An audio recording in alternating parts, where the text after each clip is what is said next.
What up, YouTube? Welcome back to kevmacvideos live streams. Today, I want to talk about a couple of names, I guess, that are trending.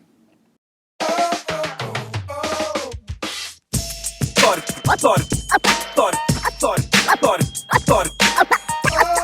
this gangsta shit.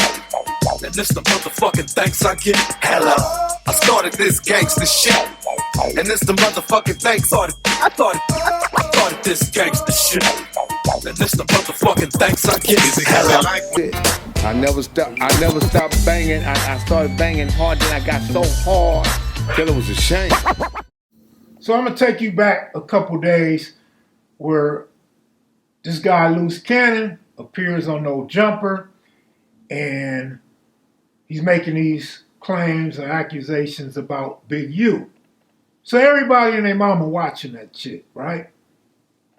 And then you got guys saying things about Loose Cannon's dad, telling on Lil Fee. And this is dangerous because when you say this, I don't care who you are. I don't care if you're a liar, a fake, a buster, or a snake. Whatever you say on social media, there's going to be a whole lot of people that's going to believe it. Because people aren't going to do the research. And most of these people are young and don't know shit, or they from out of town and don't know the different personalities, the players in the game that's being mentioned in a lot of stories, videos, and interviews, right? So I peeped that a lot of people are running with the scenario that George Nutty Williams, a.k.a. Loose Cannon's dad, told on Lil Fee.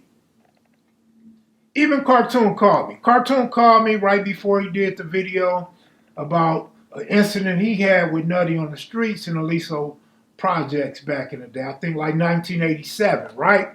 So even Cartoon mentions in his video, if you've seen it, if you haven't seen it, you may want to go watch it. But he talks about him and Nutty drawing down on each other, but both of them end up living. Nobody got shot that day. And so even Cartoon asked me about these accusations, right? And I'm seeing them in the comment section all over Instagram and YouTube. In fact, when I went to look at Cartoon's video, I seen in his comments, there's several others repeating the same misinformation.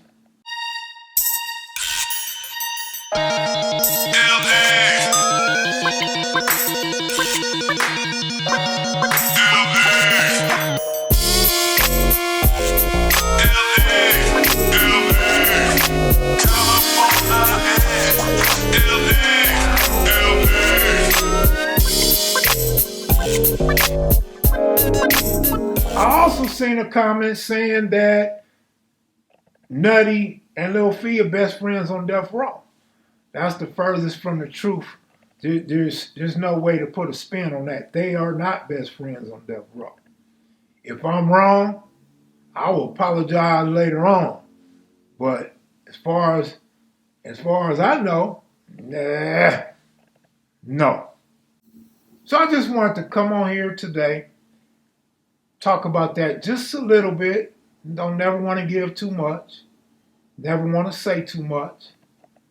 And give you my spill on that.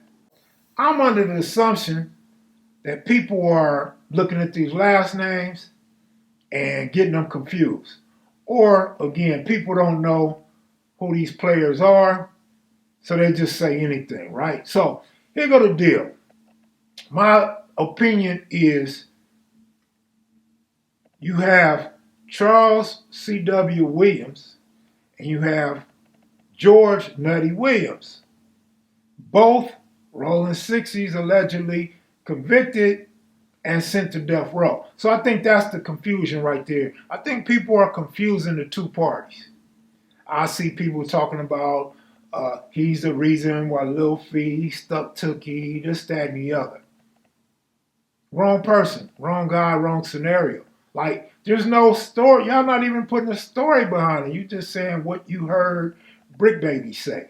Or you making it emphatic, like putting emphasis on it that you know this to be a fact.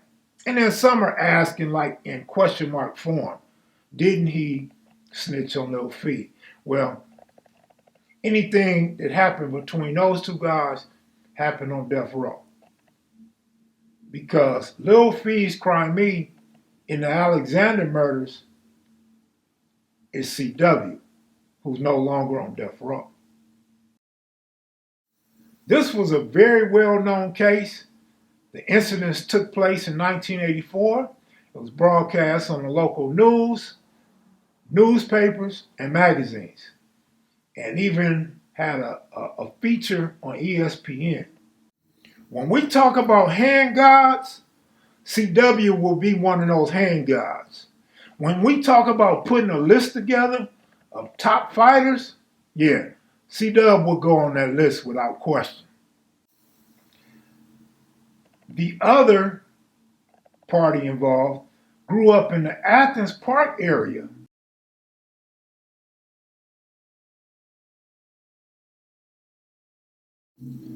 Supposedly comes from this wealthy family. And,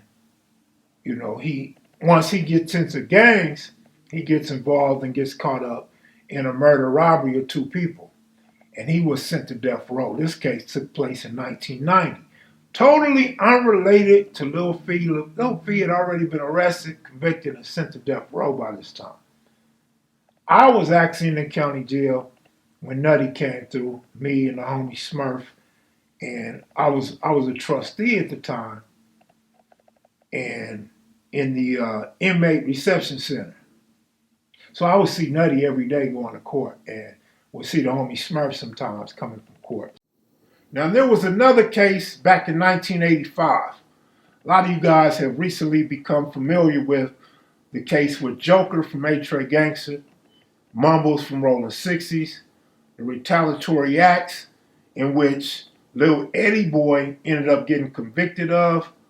And this is when the name George Williams comes into play on that case with Eric Dix, aka Lil Eddie Boy. This is what everybody on the internet and in the comments section is getting confused. It's 3 different cases. And you guys are confusing all the different parties and what actually went on. There was a $25,000 reward for anyone that could solve that case. And so there was a lot of talk about who did, who said what, who got money from the district attorney, and what have you.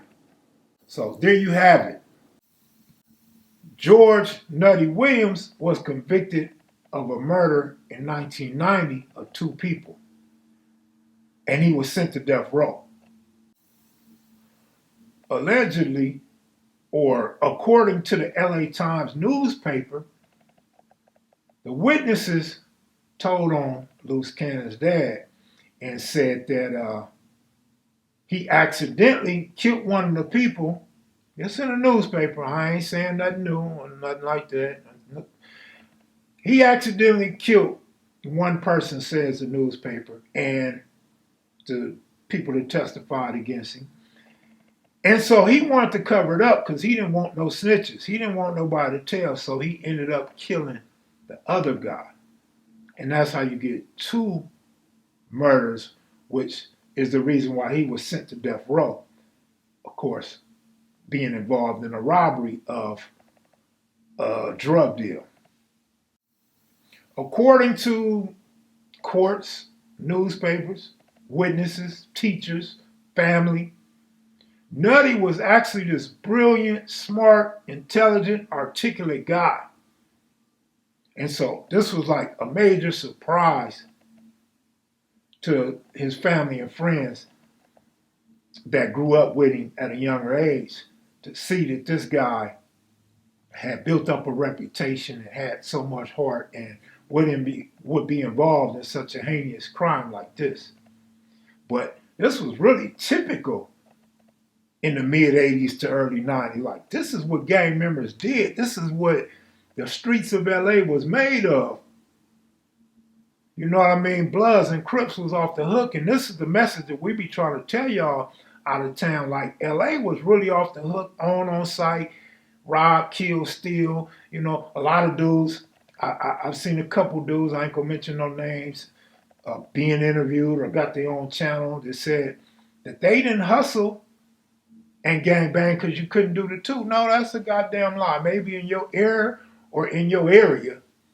But LA, that's how LA got down, man. LA, Compton, Watts, Inglewood, you know what I mean, Long Beach.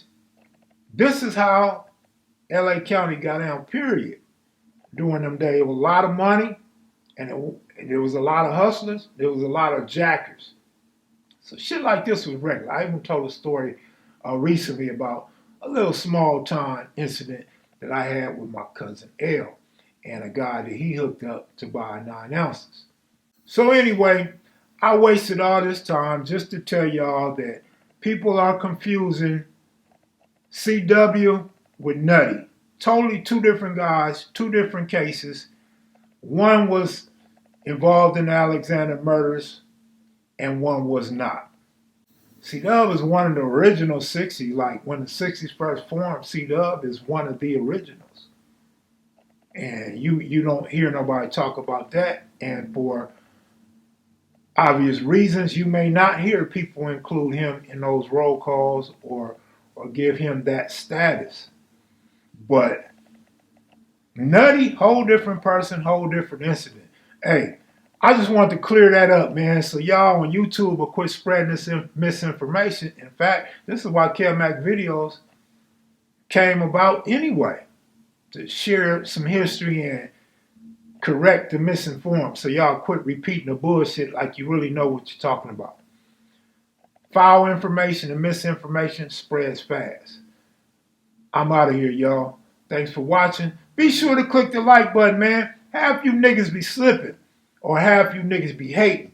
Go on, click that like button, man. It's free. It won't cost you a dime. If you're new to the channel, please subscribe. Don't be afraid to leave a comment.